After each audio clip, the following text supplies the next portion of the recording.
Hello साथी, नमस्कार। मैं रवि कुमार आपका अपना यूट्यूब चैनल स्टूडेंट साथी में स्वागत करता हूं। आज हम लोग 40 क्वेश्चन पार्ट 1 देखेंगे, जिसमें सभी एग्ज़ामों में महत्वपूर्ण क्वेश्चन आ सकते हैं, जिससे ठीक है ना। उसका देख लेते हैं। आज का पहला क्वेश्चन ये रहा, विश्व के कुल क्षेत्रफल का कितना प्रतिशत क्षेत्रफल भारत में स्थित है। तो इसका ऑप्शन नंबर बी हो जाएगा 2.42%। क्या हो जाएगा? 2.42% दिख रहा होगा। 2.42%।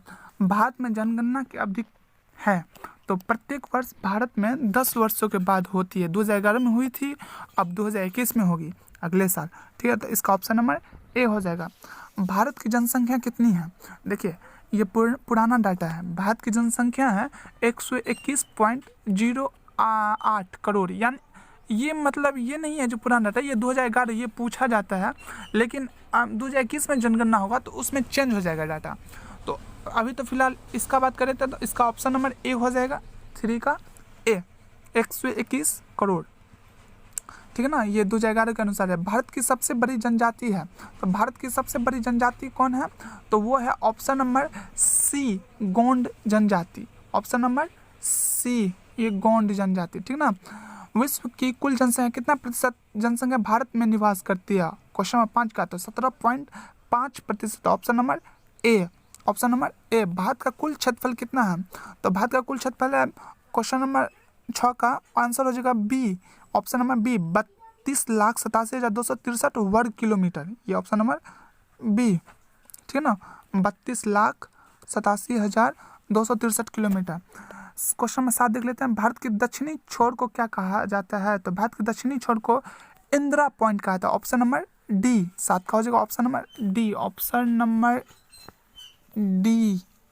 हाँ, भारत की कुल स्थलीय सीमा की लंबाई कितनी है?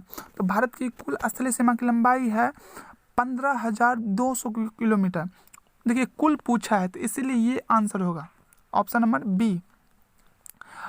9 का देख लेते हैं। भारत की कुल समुद्री तटीय रेखा या सीमा की लंबाई, कुल समुद्री तटीय रेखा। देखिए, तो कुल समुद्री पूछा है तो ऑप्शन नंबर ए हो जाएगा। यहाँ पर क्या हो जाएगा? 7,516.5 किलोमीटर। भारत की मुख्य भूमि से लगे समुद्री तटीय रेखा की लंबाई, तो इसमें भारत के मुख्य भूमि से पूछ रहा है मात्र, तो इसका हो जाएगा ऑप्शन नंबर सी, 6100 किलोमीटर। ठीक है, क्या हो जाएगा? 6100 किलोमीटर। ये पूछ रहा है भारत का मानक समय 82.5 डिग्री पूर्वी देशांतर किसके मध्य से होकर गुजरती है? तो ये मिर्ज़ापुर से, ये इलाहाबाद के मिर्ज़ापुर से होकर गुजरती है। ठीक है ना। क्वेश्चन नंबर 12 देख लेते हैं। सूर्य की ऊर्जा का मुख्य स्रोत क्या है?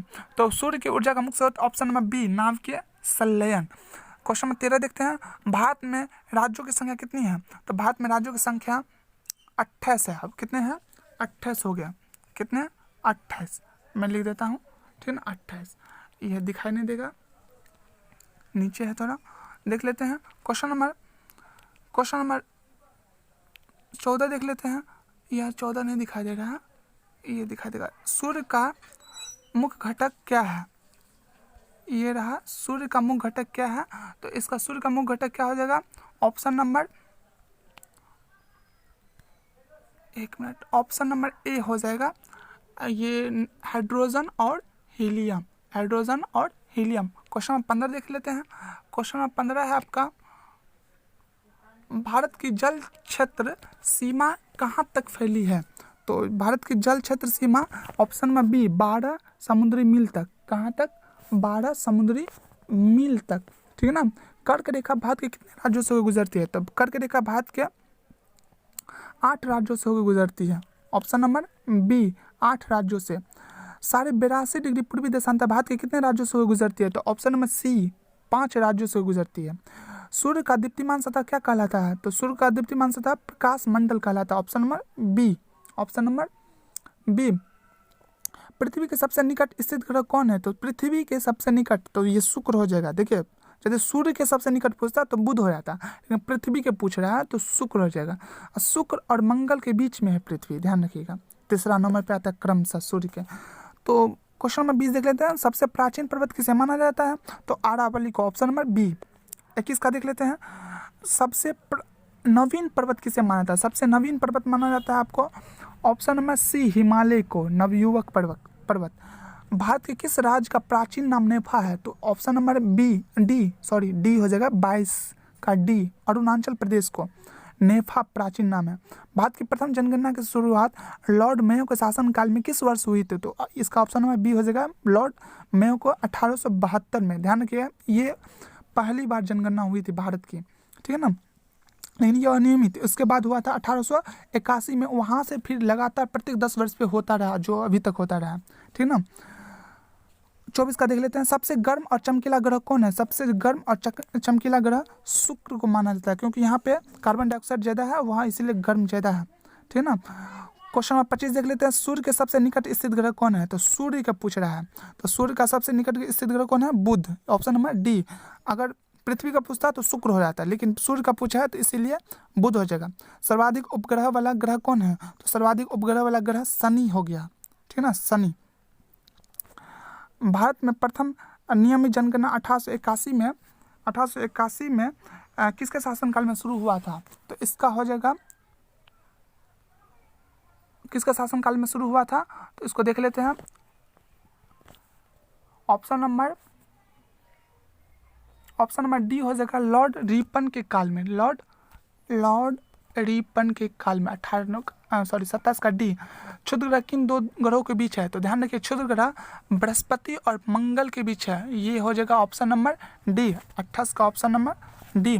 29 में सी ऑफ ट्रांक्विलिटी कहाँ स्थित है? तो सी ऑफ ट्रांक्विलिटी कहाँ स्थित है? तो चंद्रमा पर, ठीक है ना, जहाँ पे माने काला क्षेत्र होता है वो दिखाई देता है, नहीं दिखाई देता है, धब्बा टाइप का होता है, सी ऑफ ट्रांक्विलिटी।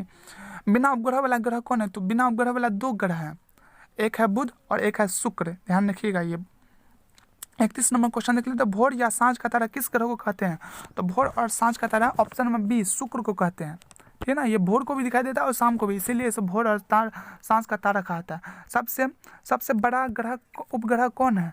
तो सबसे बड़ा उपग्रह है गैनीमीड, ये बृहस्पति का है, ये बृहस्पति का उपग्रह है, ठीक है ना।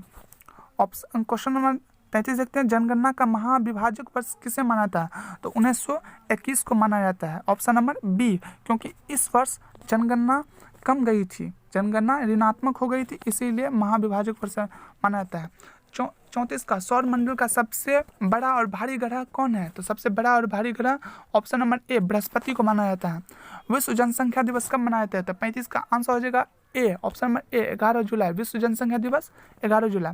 36 का जनसंख्या का अध्ययन क्या कहलाता है? तो demography, option number D, demography, 36 का डी। भारत का कुल जनसंख्या घनत्व प्रति वर्ग किलोमीटर कितनी है? तो 382 व्यक्ति है, एक वर्ग किलोमीटर में 382 व्यक्ति रहते हैं, ये काफ़ी ज़्यादा है।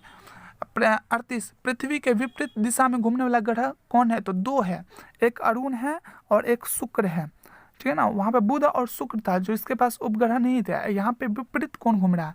तो ध्यान देखिए ये घूमता है पूरब से पश्चिम, इसीलिए सूर्य वहाँ पे पश्चिम की ओर उगता है। अपने लोग का जो ग्रह है पृथ्वी और अन्य ग्रह सो पश्चिम से पूरब की ओर घूमता है, इसीलिए सूर्य पूरब में उदय होता है और पश्चिम के होते हुए दिखाई देता है, जाते हुए। 39 का देख लेते हैं।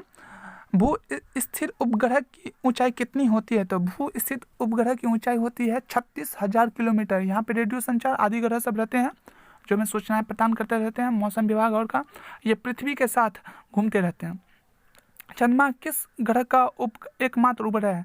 तो ये है पृथ्वी का, ये कौन सा किसका है? पृथ्वी का मात्र एक उपग्रह है, ठीक है। 41 नंबर क्वेश्चन है आपका। भारत का कुल लिंगानुपात प्रति 1000 पुरुष कितना है? प्रति 1000 पुरुष कितना है? तो ये है ऑप्शन में इसका हो जाएगा ए, 943 महिला, 943 महिला, ये ऑप्शन नंबर ए, ठीक है।